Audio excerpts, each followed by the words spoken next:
인류 역사상 최초로 등장했던 교회의 모습을 계속해서 살펴보고 있습니다. 초대 예루살렘 교회는 완벽한 교회가 아니었습니다. 앞으로 우리가 3장 이후에서 계속 살펴보겠지만 이 교회가 안고 있는 문제들도 꽤 있었지요. 그럼에도 불구하고 이 교회는 오늘날 현대 교회가 정말 눈여겨보아야 할 교회의 본질을 중요한 몇 가지 요소들을 잘 갖추고 있었다. 이렇게 볼 수 있습니다. 그것을 우리가 지금 계속해서 살펴보고 있는데 첫 번째 특징이 뭐라고 그랬습니까? 이 교회의 첫 번째 특징은 하나님의 말씀을 가르치고 배우는 교회였다. 그렇게 말씀드렸고 지난주까지는 삶을 함께 나누는 공동체였다. 거기까지 말씀드렸습니다. 오늘은 세 번째로 이 초대 예루살렘 교회는 예배하는 교회였다 하는 사실을 좀 짚어보려고 합니다. 이교도들도 자기 나름대로 예배하죠. 자기들이 섬기는 어떤 신을 놓고 예배한다고 하고 또 기도도 한다고 하고 그래요. 그러니까 그들이 생각하는 소위 절대자가 성경이 계시하는 우리가 믿는 하나님이 아니어서 그렇지 사실 자기가 이게 신이라고 생각하는 어떤 것을 향한 예배와 기도하는 몸짓은 다들 하고 있습니다. 과거에 우리 어르신들 보면 달밤에 장독대 위에 정화수 떠놓고 그 앞에 돗자리 깔아놓고 절을 한다든지 또는 하늘의 달을 보고 하늘의 별을 보고 이렇게 뭔가를 비는 이런 것들이 참 많이 있었지요. 대체로 기독교 신앙과 다른 이교도 신앙의 특징은 무엇인가 하면 기도하고 예배하고 하되 이것을 개인적으로 한다는 겁니다. 그러니까 각자 자기 방식대로 자기 생각대로 뭔가를 향해서 기도하고 또 뭔가를 향해서 예배하는 경배하는 어떤 몸짓을 취한다는 것인데 기독교 공동체의 가장 중요한 특징 가운데 하나는 함께 모여서 예배한다는 것입니다. 이것이 굉장히 근본적인 차이입니다. 그러니까 뿔뿔이 흩어져서 각자가 자기 나름의 자기 방식대로 자기 생각대로 하는 예배가 아니고 기독교인들의 예배는 함께 모여서 뭔가 예배의 모범을 따라서 하는 그런 예배 형태를 취했다는 점에서 일반 종교의 예배 혹은 기도하고는 본질적인 차이가 있다 하는 사실을 기본적으로 알아야 합니다. 그래서 이 초대 기독교 교회의 중요한 특징으로 예배를 들 수 있는데 그 예배를 구성하는 중요한 요소 중에 떡을 떼는 일 그리고 기도가 있었다는 사실을 오늘 본문에서 확인할 수 있습니다. 떡을 떼는 것은 친교 예배를 의미합니다. 우리가 주일 낮 예배 후에 1층 식당에서 함께 식사하지 않습니까? 이것이 사실은 그냥 식사하고 한 끼 건너가는 게 아니고 이것이 주일 낮 예배의 연장선에 있는 겁니다.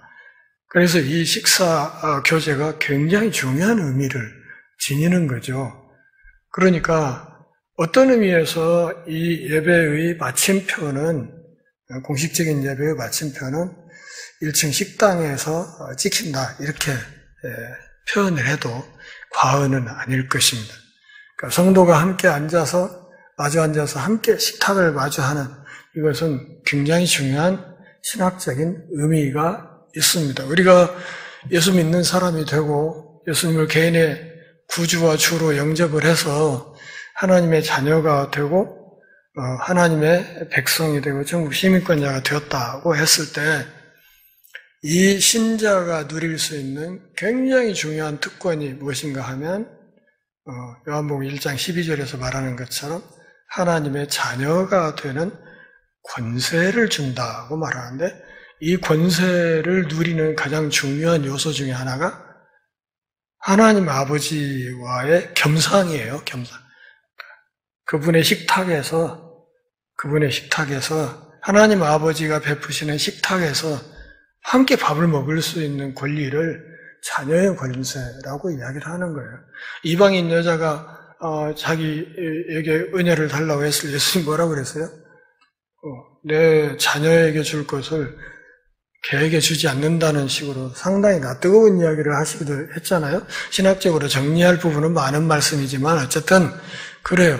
그러니까 자녀와 그 상 밑에서 부스러기를 주워 먹는 개하고는 차별이 분명히 있다는 것이죠. 그래서 하나님 아버지의 식탁, 하나님 아버지가 우리식으로 말하면 호주로 계시는 그 집 안에서 그분이 베푸는 식탁에서 함께 앉아서 밥을 먹을 수 있는 것, 이것이 자녀된 사람들의 굉장히 큰 특권이라 이렇게 말을 할 수가 있겠고, 그런 점에서 우리가 하나님 아버지가 계시는 그 식탁에서 형제 자매들이 함께 앉아서 식탁을 함께 하는 이것도 사실은 굉장히 중요한 자녀의 권세를 누리는 것이다, 이렇게 말을 할 수 있겠습니다.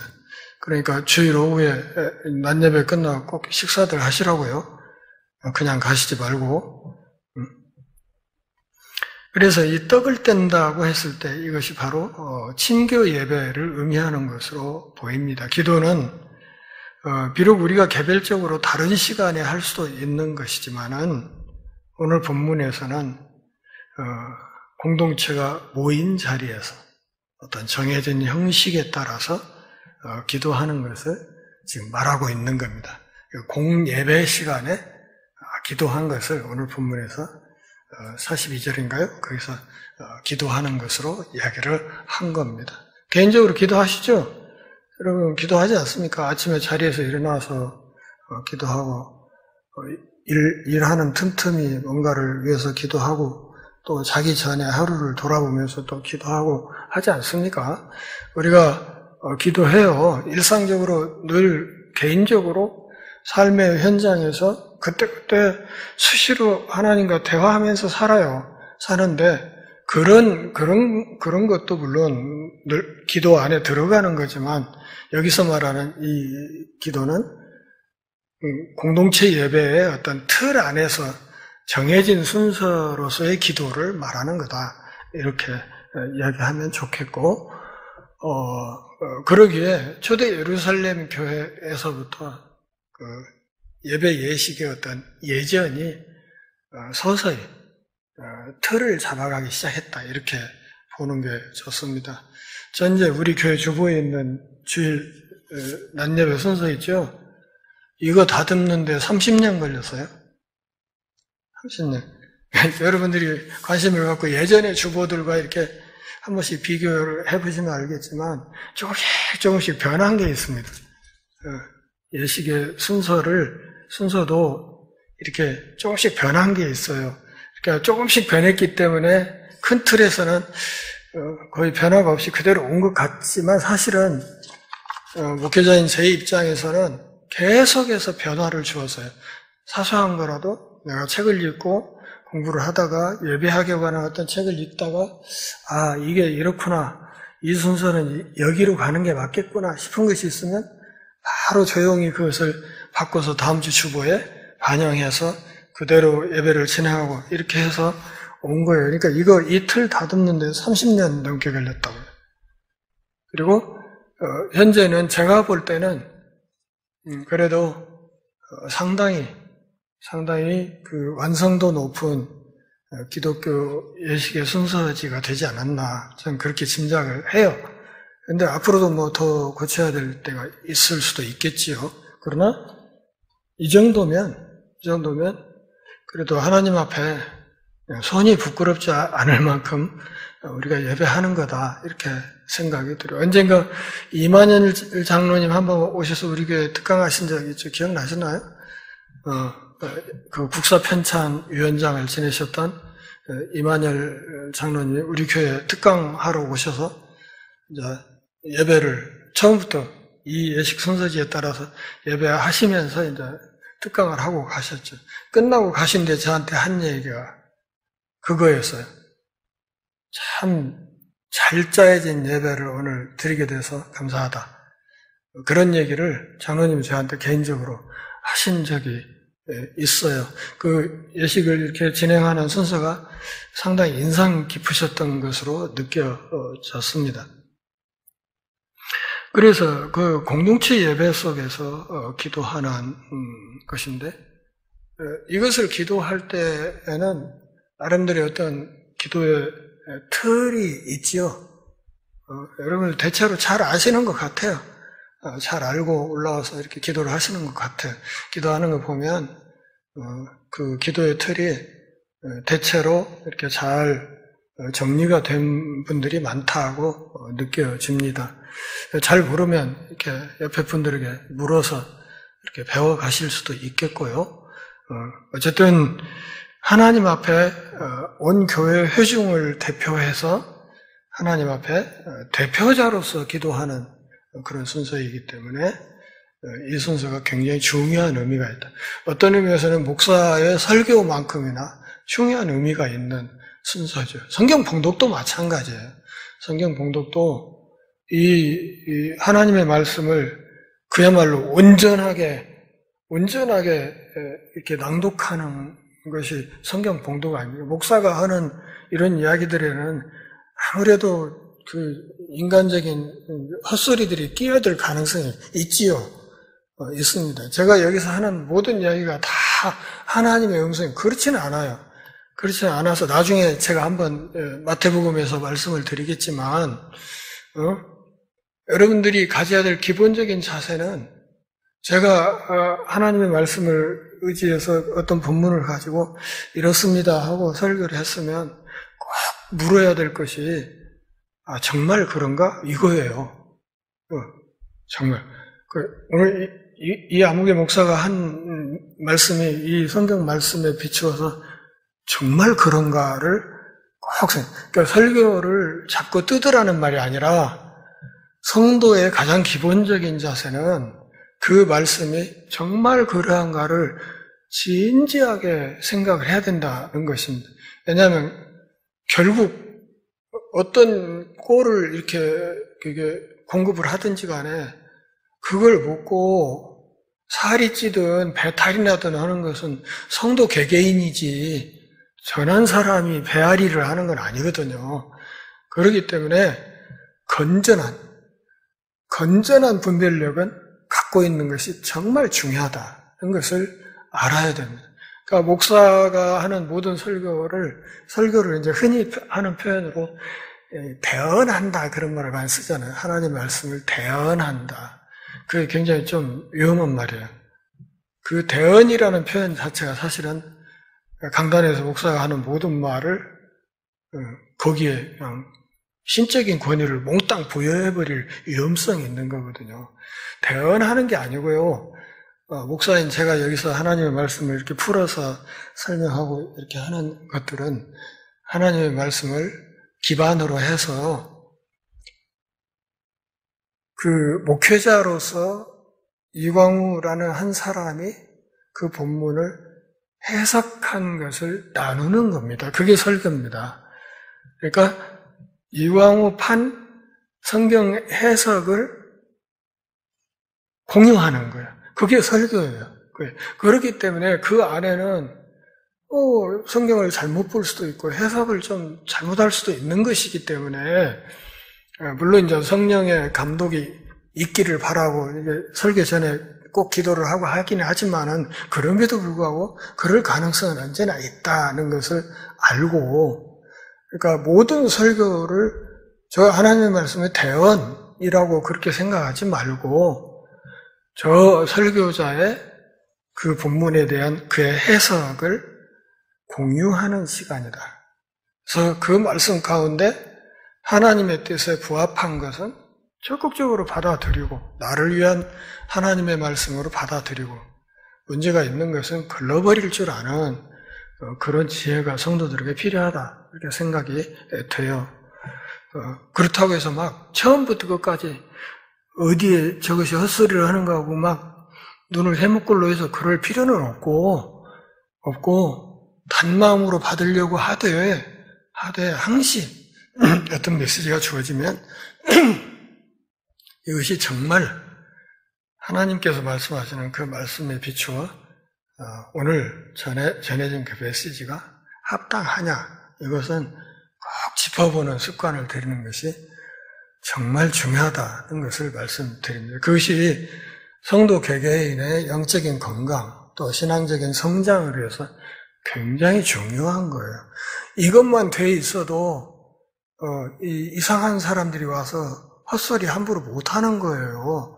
그런데 그게 안 되니까 마구 자꾸 흔들어버리는 그냥 막 흔들려버리는 그러다가 이제 염원지사 이단으로 끌려가버리는 이런 일들이 숱하게 생기는 거예요.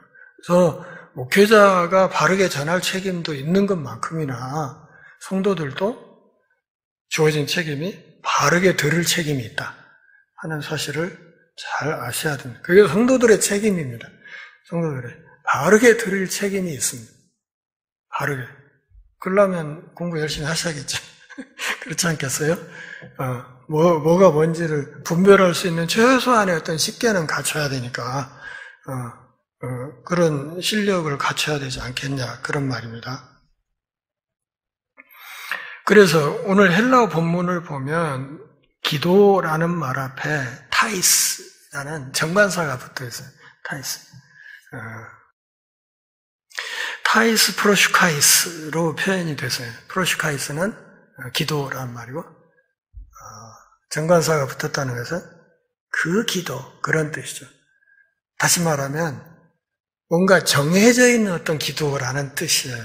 이 낱말 안에만 정관사가 붙어 있다는 것은 이것이 개인이 흩어져서 각자 자신의 생각대로 적절한 시간에 아무 때나 하는 그런 기도가 아니고 이 정관사 자체가 기도 예배의 어떤 순서 안에서 하나의 그 격식으로 딱 주어져 있는 그런 기도 순서라는 것을 말하는 것입니다.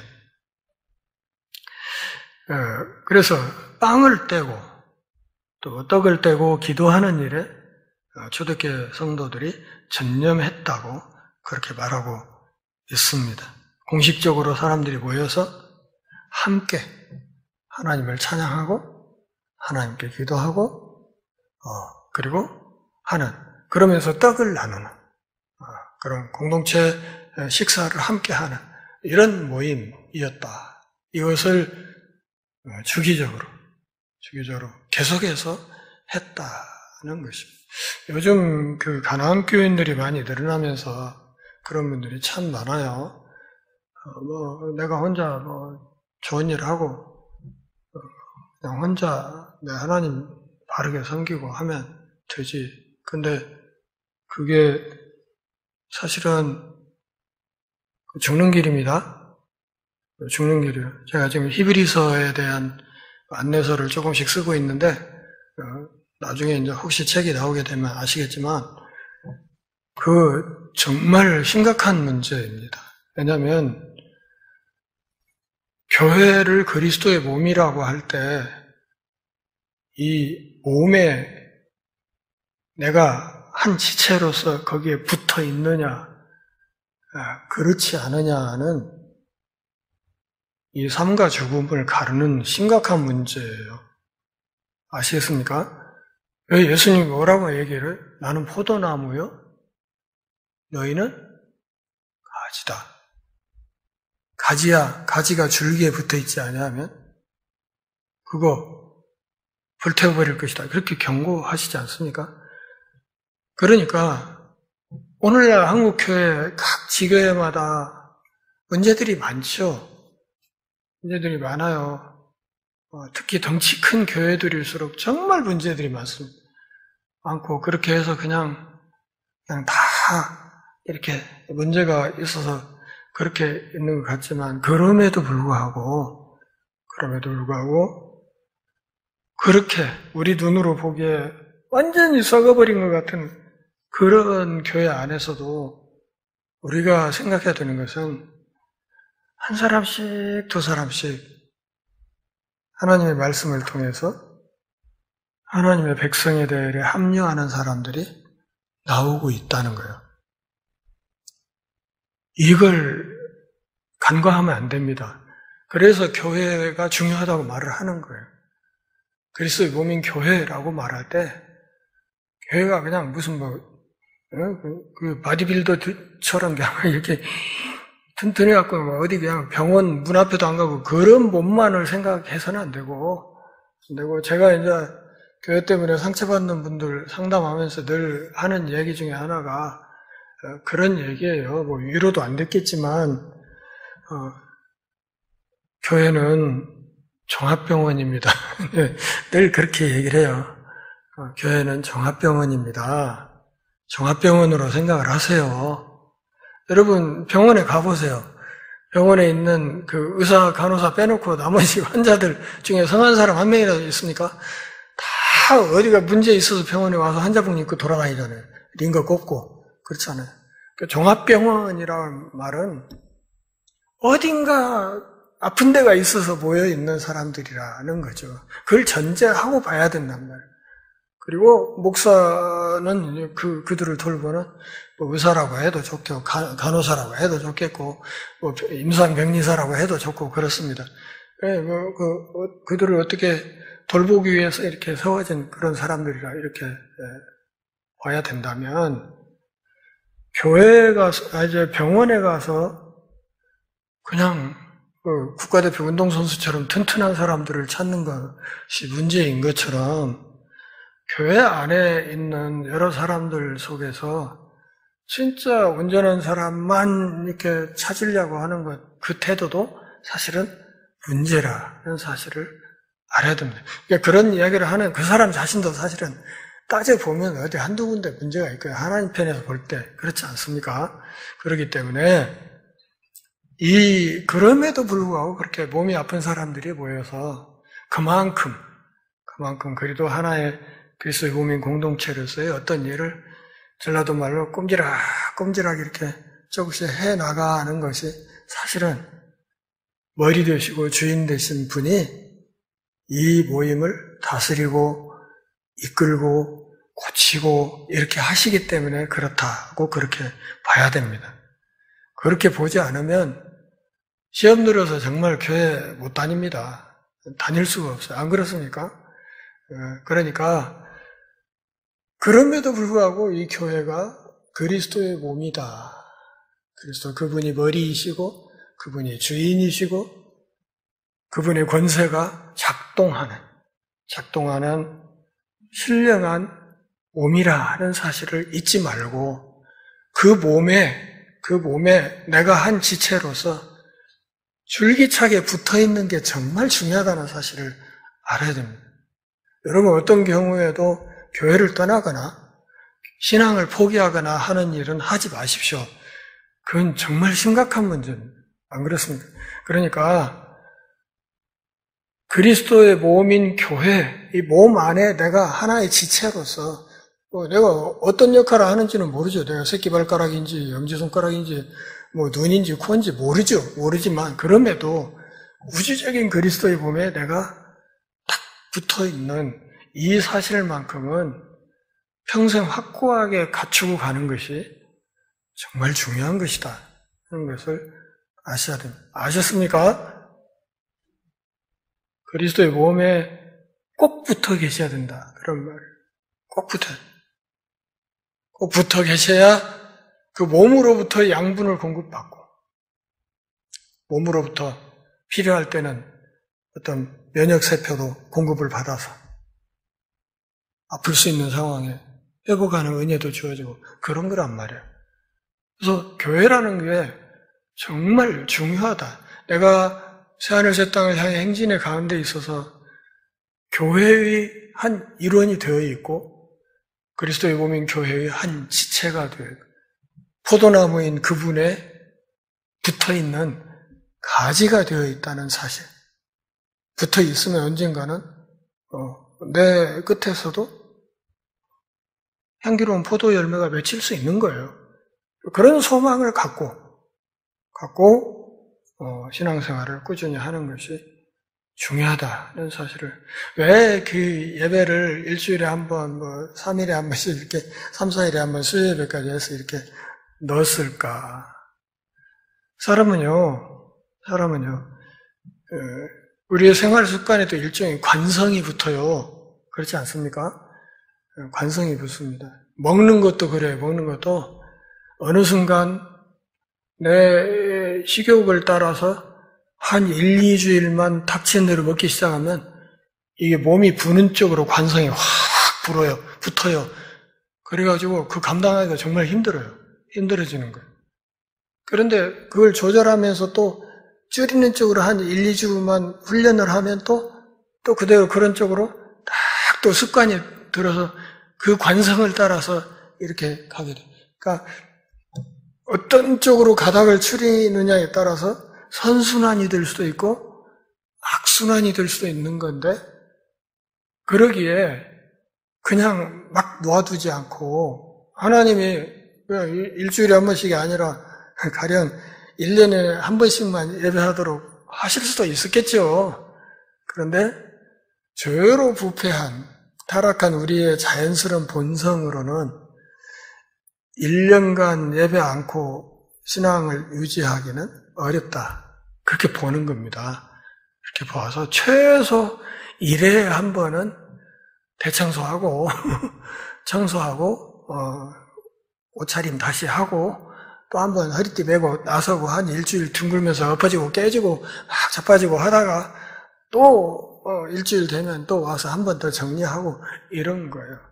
그것을 이제 우리 한국교회는 수요일 밤에 이렇게 해서 한 중간점검, 주중에 중간점검 한 번 하는 수요예배를 지금 하는 이런 식으로 지금 가고 있는 것이죠. 그래서 이런 점검을 자주 하는 것이 나쁜 건 아니잖아요. 아닌 거기 때문에 이 예배의 자리에 어떻게든 잘 하려고 애쓰는 것이 우리 신앙의 건강성을 유지하는데 굉장히 중요한 거다 하는 사실을 아셔야 되고, 오늘 여기 와서 앉아 계신 분들은 그냥 일단 특급 신자다, 저는 그렇게 인정을 해드리고 싶어요. 수요일 밤에 딴 데 안 가고 비도 오고 오는데 와서 앉아 계시는 거 특급 신자 이렇게 생각을 해요. 46절에는 형식적인 예배에 대한 언급이 분명히 있습니다. 그들이 날마다 성전뜰에 모이더라 그랬어요. 성전뜰은 어쩌면 성전 안에 있는 이방인의 뜰을 가리켰을 것인데 여기는 상당히 넓은 곳이었어요. 그래서 어떤 당시 1세기 역사가들의 주장에 의하면 이 이방인의 뜰에 약 10만 명 이상을 수용할 수 있었다 이렇게 이야기하게 돼요. 그러니까 오순절 성령 강림 때 그 수많은 사람들이 모여있던 장소가 어쩌면 여기 아니었을까 이렇게 추정하는 근거가 바로 그런 것 때문입니다. 막 이렇게 설교 한 번에 막 3,000명씩 회심했다 막 이런 이야기들이 가능하려면 일단 사람들이 최소 3,000명 이상 모여야 되는 거니까요. 그렇잖아요. 그래서 10만 명 이상을 수용할 수 있는 넓은 공간이었을 것입니다. 그러니까 예루살렘에서 이렇게 많은 군중이 한데 모일 수 있는 유일한 곳이 바로 이방인의 뜰이었습니다. 그래서 신약학자들 중에는 오순절 대집회가 여기서 열렸을 수도 있다 이렇게 보는 사람들도 있고, 만일 그랬다면 초대 예루살렘 교회 교인들이 하나님께 예배드리기 위해서 정해진 자리, 특별히 오순절에 그 추억이 짙게 배어있는 그 자리를 찾아가는 것은 어쩌면 이렇게 당연했을 것이고, 그리고 그렇게 모여서 그들은 성찬식에서 떡을 떼고 또 함께 예배하면서 하나님께 기도했을 것으로 생각이 됩니다. 그들은 이방인의 큰 뜰에서 모여서 예배했을 뿐만 아니라 그 다음 구절이 이야기하는 것처럼 비공식적으로도 예배를 드렸다는 사실을 알 수 있습니다. 비공식 예배는 뭐예요? 개인 예배죠. 개인 예배. 각 가정에서. 그러니까 공동체가 함께 모여서 하는 공동체 예배 외에 흩어졌을 때, 흩어진 교회로서의 각 가정에서 또 일터에서 하는 그런 개인적인 비공식적인 예배도 아주 자주 드렸다 하는 사실을 확인할 수 있습니다. 누가는 의도적으로 이 사실을 반복해서 말하고 있습니다. 42절에서 저희가 떡떼기에 힘쓰니라 이렇게 말하고 46절에서는 그들이 집에서 떡을 떼더라 이렇게 말해요. 그러니까 떡 떼는 일을 거듭거듭 이야기를 하는 것은 이것이 중요했다는 것이거든요. 그러니까 공동체 식사도 중요했고 또 각자 흩어져 있으면서 개인적으로 기도하고 예배하고 또 개인적으로도 친교하고 하는 이런 일들을 계속 했다고 증언을 합니다. 이건 한 가지만 한 것이 아니라 두 가지를 다 했다는 거죠. 그러니까 공동체로 모여서 예배하고 친교하고 교제하고 하는 것도 하고 또 흩어져 있을 때 또 개인별로 하나님께 예배하고 또 떡을 떼고 가장 기본적인 건 각 가정에서 가족들이 하는 것이었겠죠. 그렇지 않습니까? 그래서 그렇게 공식적인 예배, 비공식적인 예배 두 가지를 다 했다. 공식적인 공중 예배와 비공식적인 개인 예배를 동시에 했다. 이렇게 말을 할 수 있겠습니다. 예배라는 말을 우리가 할 때 표현을 어떻게 하는 게 좋습니까? 예배 드리다, 예배 올리다, 예배 보다, 예배하다, 여러 가지로 표현을 사람들이 많이 하고 헷갈려 하는 사람들이 굉장히 많아요. 근데 어떤 게 가장 신학적으로 좋은 표현일까요? 제가 보기에는 예배하다입니다. 예배하다. 예배라는 말 자체가 엎드려 절한다는 뜻이 들어있어요. 그래서 그냥 하다를 붙여서 나 오늘 예배했어. 이렇게 말하는 것이 가장 좋다. 저는 그렇게 생각해요. 예배 본다는 사람들도 있어요. 거기야 대형교회 가면 이렇게 아래쪽에 이렇게 강단 있고 극장식으로 이렇게 해서 중 2층, 3층으로 쫙 둘러 앉아갖고 그 경기장 스탠드에서 하듯이 이렇게 내려다보면서 하는 예배 보는 사람들도 있긴 있죠. 그렇지만 그건 사실은 하나님 앞에 하는 예배는 아니고요. 제가 우리 교회당을 건축을 할 때 여기 보면 이 본당 이 3층 이 층고가 굉장히 높죠. 이 층고 이 높이가 한 2, 3층 높이예요.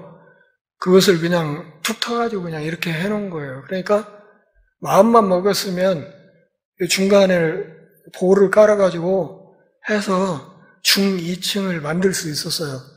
중 2층 만들고 거기에 의자 두면 2, 300석은 더 만들 수 있는 그런 기회가 있었죠. 근데 제가 중 2층은 만들면 안 된다고 해서 그냥 이렇게 해놓은 거예요. 그냥 시원하게 천장 뚫어버리고 이렇게 해놔서 그렇게 한 이유가 뭐냐면 예배 시간에 예배하러 온 사람이 강단에서 설교하는 사람을 내려다보는 구조가 되면 안 된다는 생각이 있어서요. 이것은 제 생각이 아니라 마틴 로이드 존스 목사님의 주장이에요. 그분이 교회 건축에도 나름 일가견이 있어서 그 관련해서 글도 꽤 쓰셨거든요. 그 유명한 설교가였지만 그분의 주장이 뭐냐면 그런 거였어요. 그래서 예배하는 사람이 강단을 내려다보면서 하는 그런 구조로는 예배실을 구성하면 안 된다는 게 그분의 주장이었고 저는 거기에 같은 생각을 갖고 있어서 사실은 중 2층을 만들지 않은 겁니다. 그러니까 만들었으면 좀 답답하긴 했겠죠. 이렇게 시원하게 돼 있지 않습니까? 그래서 이 비공식 또 공식적인 예배를 하면서 예배 시간에 성찬을 함께 나누는 그런 시간들을 가졌을 것이고 그 성찬이 초대교회 예배 의식에서 상당히 중요한 자리를 차지했을 것이라 그렇게 추정이 됩니다. 그래서 사실은 저희도 개신교, 천주교하고 달라서 천주교는 매주 주일 미사 때 성찬식을 하잖아요. 매주 해요, 매주. 그러니까 미사 중간 끝부분쯤에서 이렇게 쭉 줄 서서 나가가지고 사제가 나누어주는 동그란 떡 같은 걸 입에다 이렇게 받아먹고 들어오잖아요. 그게 성찬식 하는 거거든요. 매주 해요. 매주 미사 때마다 그걸 합니다. 하는데 개신교는 상대적으로 성찬의 비중이 많이 떨어져 있죠. 그것은 사실은 좀 바람직하지 않다고 생각이 돼서 한동안 막 2개월에 한 번씩은 성찬식을 하고 그랬던 적도 있는데 또 하다 보니까 또 쉽지 않은 측면도 있어서 지금은 그렇게 못하고 있지만 어쨌든 개신교 예배에서 성찬식의 비중은 좀 더 높아져야 된다는 생각은 갖고 있습니다. 그렇게 가는 것이 맞다 그렇게 생각하고 있습니다. 음악은 어땠을까요? 음악 그냥 하나님을 찬양했다는 얘기가 있잖아요. 여기에 예배 때 음악 굉장히 중요한 거죠. 성전 뜰에 모였을 때 그들이 뭘 노래 불렀을까? 뭐 악보도 없고 녹음된 것도 없고 뭐 DVD도 없고 하니까 뭐 추정할 수밖에 없지만 아마 시편이었을 것이다 그렇게 생각을 해요. 시편.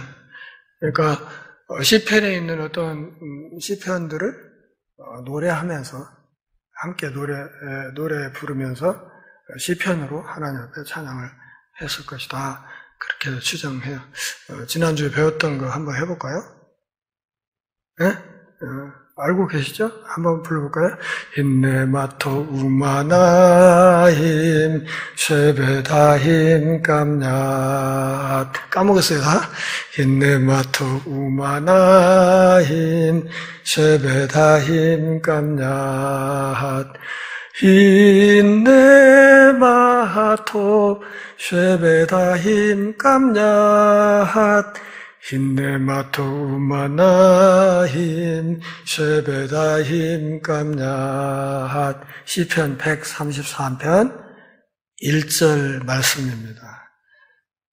여러분 히브리어도 하실 줄 아는 거예요 이제. 시편 133편 1절 히브리어 본문을 노래할 줄 아니까 히브리어도 할 줄 아는 거예요. 오늘날은 그 음악이 많이 발달하고 수많은 성가 또 복음 찬양 굉장히 많은 곡들이 만들어지고 지금도 만들어지고 있죠. 계속 만들어지고 있습니다. 그래서 성도들이 모였을 때 다양한 찬양을 부르죠. 어쩌면 초대교회 성도들이 불렀던 그 찬양은 오늘날 우리가 부르는 것들보다는 음악학적으로 훨씬 덜 형식적이었을 거라. 그만큼 훨씬 더 원초적인 곡을 많이 불렀을 거라. 이렇게 추정할 수는 있겠습니다. 그 중에 시편이 최고의 예배 음악이었을 것으로 추정합니다. 왜냐하면 이 시편은 성령의 감동 아래서 하나님께서 수많은 시인들에게 은혜를 주셔서 그들을 통해서 만들어진 신앙 고백 시이기 때문에 그렇습니다. 여러분 찬양대가 맞습니까? 성가대가 맞습니까?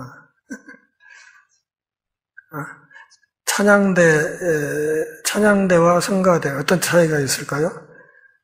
지금 제가 이런 얘기를 자꾸 하는 건 뭐냐면 낱말 하나하나의 개념을 규정하는 것이 신학적으로 굉장히 중요해요. 학자들이 논문을 쓸 때 정말 신경을 쓰는 게 어떤 낱말의 개념 규정이거든요. 그래서 이 낱말은 이런 뜻으로 쓰겠다고 갑주 붙여놓고 책을 쓰지 않습니까? 마찬가지로 어떤 낱말의 개념을 우리가 어떻게 규정하냐에 따라서 그 의미하는 바가 현저하게 달라지기 때문에 그래요. 우리 전도사님이 목사님 제가 다음 주에 뭔 일이 있어서 토요일 날 오실 줄 하길래 이번 주 아니고 다음 주? 그랬더니 한참 생각해. 이번 주요. 그러니까 이번 주와 다음 주의 개념도 이 정확하게 알고 있는 게 중요하단 말이에요. 지금 우리가 주일 예배 드렸죠? 그게 지난주 예배예요? 이번 주 예배예요? 예? 이번 주 예배죠. 이번 주. 그러니까 주일이 한 주간의 첫날이란 말이에요. 한 주간의 첫날이에요. 그리고 토요일이 주의 마지막 날이에요. 그리고 다음 주일, 첫날 우리가 다시 모여서 또 주일 예배를 하는 거예요. 근데 이게 명확하게 안 돼 있어가지고 이야기를 하다 보면 나는 분명히 이번 주 토요일이라고 했는데 저 사람은 다음 주 토요일이라고 이렇게 대화가 안 되는 경우가 굉장히 많이 있단 말이에요. 찬양도 그래요. 찬양이라는 건 뭐냐면 하나님을 칭찬하는 노래죠. 하나님의 본성과 하나님의 영광과 하나님의 하신 일, 그분이 베푸시는 은혜를 칭찬하는 게 찬양이에요. 그런 점에서 주일 찬양대가 하나님 앞에 올리는 찬양은 가급적이면 이 찬양이어야 돼요. 찬양. 성가라는 것은 폭이 더 넓어요. 그러니까 찬양을 포함해서 울타리가 더 커져가지고 우리가 일반적으로 보는 복음성가라든지 CCM이라든지 이런 것들을 넓게 포괄해서 말을 할 때 성가라고 말을 하죠. 그러니까 그 성가 중에서 어떤 곡을 택해서 부를 때는 성가대가 되는 거죠. 그러나 예배 때 찬양대가 부르는 곡의 선정은 가급적 찬양곡이어야 한다는 그 사실을 좀 잘 알아야 되고, 또 그런 점에서 성가대가 아니라 찬양대라고 부르는 것이 옳겠다고 생각을 합니다. 제가 신대원 다닐 때 돌아가셨지만 김의작 장로님이 교회 음악을 강의를 하셨어요. 근데 그분은 워낙 고신 교단 출신인데다가 완전 그냥 보수도 그런 보수가 없어가지고 좋은 교회 음악 많이 작곡하셨죠. 그럼에도 불구하고 강의를 하시다 말고 딱 그러는 거예요. 교회에서 기타 치면 안 되는 거요. 이제 좋게 넘어가야 되는데 제가 딱 손들고 일어서서 근데 교수님 교회에서 기타를 치면 안 되는 이유가 뭔가요? 왜냐하면 제가 교회에서 기타 친 죄가 있거든. 그래서 물었어요. 기타를 치면 안 되는 이유가 뭡니까? 그랬더니 이렇게 쳐다보더니 값싼 악기니까 딱 그러는 거예요. 그러면 또 그렇습니까? 하고 앉아야 되는데 다시 손을 들고 빨딱 일어나가지고 근데요 교수님 제가 잘 몰라서 그러는데 비싼 악기, 싼 악기를 나누는 기준이 뭔가요? 네, 그렇게 물었죠. 기타 중에도 몇억, 몇십억 가는 기타가 있지 않습니까? 안 그래요? 그랬더니 한참 째려보더니 자네 이름이 뭐라고? 네, 저 이광우입니다. 저 C 맞았어요, 그 학점, 그 과목. 저는 이제 그리스도 학점을 맞았다고 늘 자부심을 갖고 생각을 하지만, 대들었다고 그래서. 근데 참 그렇더라고요. 처음에 이 피아노가 교회에 들어올 때 얼마나 난리였어요, 한국 교회 안에. 이거 못 들어오게 했었거든. 못 들어오게. 어디서 교회 음악은 오르간이 해야지, 똥땅 이 시끄럽게 떠드는 악기를 들여놓으려고 하냐고 해가지고 경쟁했었어요. 그랬는데 지금 교회 개척했다면 무조건 피아노부터 사놓지 않습니까? 또 한때는 또 교회 안에서 드럼 치면 안 된다는 얘기도 막 있었고. 교회마다 가면 드럼 없는, 이 앞쪽에 드럼 없는 교회가 별로 없어. 우리 교회 나 없지. 별로 없습니다. 그러니까 하나님을 찬양한다고 할 때 사실은 도구가 문제는 아니고 그 도구를 누구가 어떤 마음으로 연주하느냐. 그래서 사실은 더 중요할 것 같다는 생각을 저는 갖고 있어요. 기독교 예배, 공식적인 예배가 있고 비공식적인 개인 예배가 있습니다. 이것을 사도 바울은 로마서 12장 1, 2절에서 너희 몸을 하나님이 기뻐하시는 거룩한 산 예물로 드리라. 이렇게 이야기를 했던 거예요. 구원의 은혜를 깨달았으면 삶 전체가 예배가 되도록 살아라는 것이 사도 바울의 가르침입니다. 그래서 제가 늘 쓰는 용어가 흩어진 교회라는. 오늘 우리가 이 시간 끝나면 또 각자 삶의 자리로 돌아가서 한 3일간 지내잖아요. 그때 세워진 그 자리, 그 가정에서, 그 일터에서, 만나는 사람들 앞에서 우리의 삶, 내가 생각하는 것, 말하고 행동하는 것이 하나님께 올려드리는 예배가 되도록 살아야 된다는 뜻에서 그런 표현을 자꾸 쓰는 겁니다. 이해하셨습니까? 또 여기까지 하고 또 흩어진 교회가 되어서 예배하러 한바탕 또 나가보도록 하시죠. 기도하겠습니다. 하나님 아버지, 오늘 또 우리가 모여서 함께 경배하며 주의 말씀 들으며 신앙의 옷깃을 다시 여미는 복 주셔서 고맙습니다. 돌아가는 발걸음 안보해 주시고 허락하신 보금자리에서 단잠을 이루고 새날을 기쁨으로 맞게 하옵소서. 특별히 태풍이 올라오고 있다는데 피해가 발생하지 않도록 각별히 안보해 주시고 특별히 사랑하는 주의 백성들의 삶의 현장 하나님께서 눈동자처럼 지켜주옵소서. 예수님의 이름으로 기도합니다.